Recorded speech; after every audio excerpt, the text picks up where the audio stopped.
गाँव में अमावस्या की रात का हमेशा से एक अलग ही डर था। बुजुर्गों का मानना था कि इस रात को एक अजीब साया गांव में घूमता है और जो भी उसकी छाया के संपर्क में आता है वह अगले दिन तक कहीं नजर नहीं आता। यह घटना हर समय अमावस्या को होती थी और लोग घरों में छुपकर दरवाजे बंद कर लेते थे, किसी अनहोनी के डर से। विनय, जो गांव के युवाओं में से था, इन सब बातों पर यकीन नहीं करता था। उसे लगता था कि यह सब महज एक अंधविश्वास है, लेकिन एक रात उसने ठान लिया कि वह इस रहस्य को खुद जाकर देखेगा और लोगों के डर को दूर करेगा। गांव वालों ने उसे रोकने की कोशिश की, लेकिन विनय नहीं माना। उसने अपने साथ एक टॉर्च, माचिस और एक चाकू लिया और रात को बाहर निकल पड़ा। रात का समय था। चारों ओर सन्नाटा और ठंडी हवा का शोर। गांव की गलियां सूनी थी, जैसे पूरा गांव सांसें थामे हुए किसी अनहोनी का इंतजार कर रहा हो। विनय ने जैसे ही गांव के बीचों बीच कदम रखा, उसे एक अजीब सी ठंड महसूस हुई। हवा अचानक तेज हो गई और पेड़ों की शाखाएं एक डरावनी सरसराहट करने लगी। चलते चलते विनय ने देखा कि दूर एक पुराने बरगद के पेड़ के पास एक साया खड़ा है। वह धीरे धीरे उस ओर बढ़ रहा है। जैसे ही वह साये के पास पहुंचा, उसने देखा कि वह एक परछाई नहीं, बल्कि कोई असली आकृति थी। वह आकृति धीरे धीरे उसकी ओर बढ़ी और एक ठंडी हवा उसके शरीर में होकर गुजरी। विनय के रोंगटे खड़े हो गए और उसे लगा जैसे उसकी सांसें रुक रही हो। विनय ने हिम्मत जुटाकर उस आकृति से पूछा, तुम कौन हो? उस आकृति ने डरावनी आवाज में जवाब दिया, मैं वही हूँ जो इस गांव के अंधविश्वासों में बसता हूँ। मैं वह हूँ जो तुम लोगों की कहानियों का हिस्सा हूँ, पर आज तुमने मुझे चुनौती दी है तो मैं तुम्हारे सामने हूँ। विनय के होश उड़ गए। उसने अपने आप को संभालते हुए पूछा, तुम मुझसे क्या चाहते हो?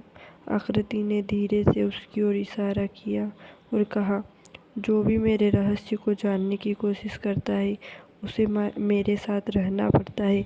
मेरे पास आओ और अपने सवालों का जवाब पाओ।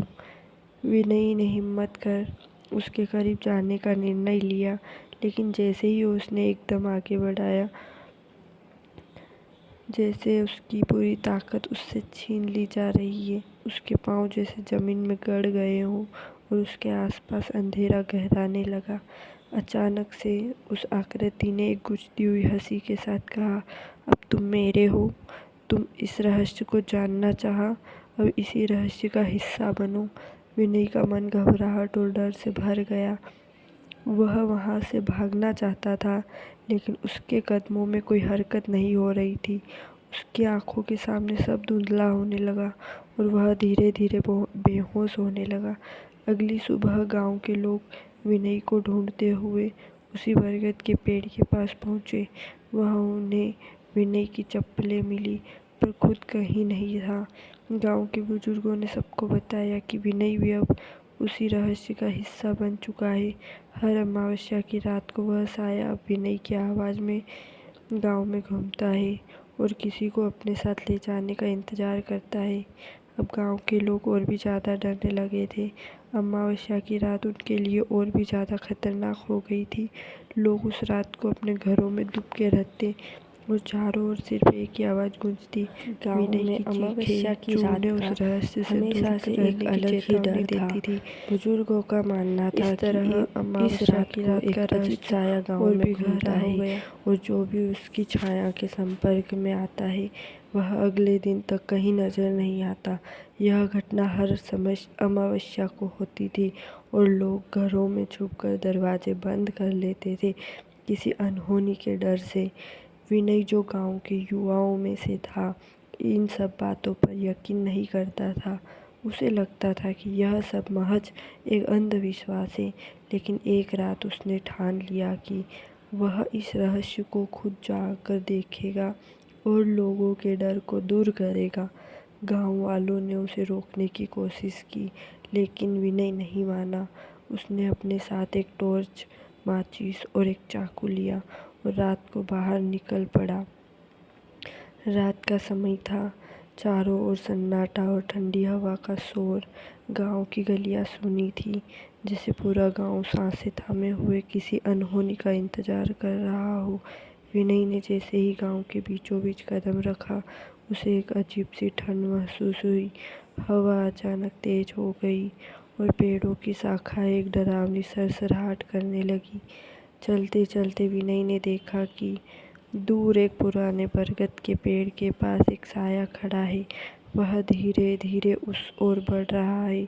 जैसे ही वह साये के पास पहुंचा, उसने देखा कि वह एक परछाई नहीं, बल्कि कोई असली आकृति थी। वह आकृति धीरे धीरे उसकी ओर बढ़ी और एक ठंडी हवा उसके शरीर में होकर गुजरी। विनय के रोंगटे खड़े हो गए और उसे लगा जैसे उसकी सांसें रुक रही हो। विनय ने हिम्मत जुटाकर उस आकृति से पूछा, तुम कौन हो? उस आकृति ने डरावनी आवाज में जवाब दिया, मैं वही हूँ जो इस गांव के अंधविश्वासों में बसता हूँ। मैं वह हूँ जो तुम लोगों की कहानियों का हिस्सा हूँ। पर आज तुमने मुझे चुनौती दी है, तो मैं तुम्हारे सामने हूँ। विनय के होश उड़ गए। उसने अपने आप को संभालते हुए पूछा, तुम मुझसे क्या चाहते हो? आकृति ने धीरे से उसकी ओर इशारा किया और कहा, जो भी मेरे रहस्य को जानने की कोशिश करता है, उसे मेरे साथ रहना पड़ता है। मेरे पास आओ और अपने सवालों का जवाब पाओ। विनय ने हिम्मत कर उसके करीब जाने का निर्णय लिया, लेकिन जैसे ही उसने एक कदम आगे बढ़ाया, जैसे उसकी पूरी ताकत उससे छीन ली जा रही है। उसके पांव जैसे जमीन में गड़ गए हों और उसके आसपास अंधेरा गहराने लगा। अचानक से उस आकृति ने एक गुजती हुई हंसी के साथ कहा, अब तुम मेरे हो। तुम इस रहस्य को जानना चाहा, अब इसी रहस्य का हिस्सा बनो। विनय का मन घबराहट और डर से भर गया। वह वहाँ से भागना चाहता था, लेकिन उसके कदमों में कोई हरकत नहीं हो रही थी। उसकी आंखों के सामने सब धुंधला होने लगा और वह धीरे धीरे बेहोश होने लगा। अगली सुबह गांव के लोग विनय को ढूंढते हुए उसी बरगद के पेड़ के पास पहुंचे। वहाँ उन्हें विनय की चप्पलें मिली, पर खुद कहीं नहीं था। गांव के बुजुर्गों ने सबको बताया कि विनय भी अब उसी रहस्य का हिस्सा बन चुका है। हर अमावस्या की रात को वह साया अब विनय की आवाज़ में गांव में घूमता है और किसी को अपने साथ ले जाने का इंतज़ार करता है। अब गांव के लोग और भी ज़्यादा डरने लगे थे। अमावस्या की रात उनके लिए और भी ज़्यादा खतरनाक हो गई थी। लोग उस रात को अपने घरों में दुब के रहते और चारों ओर सिर्फ एक ही आवाज़ गूंजती, विनय की चीखें, जो उन्हें उस रहस्य से दूर रहने की चेतावनी देती थी। इस तरह अमावस्या की रात का रहस्य और भी गहरा हो गया।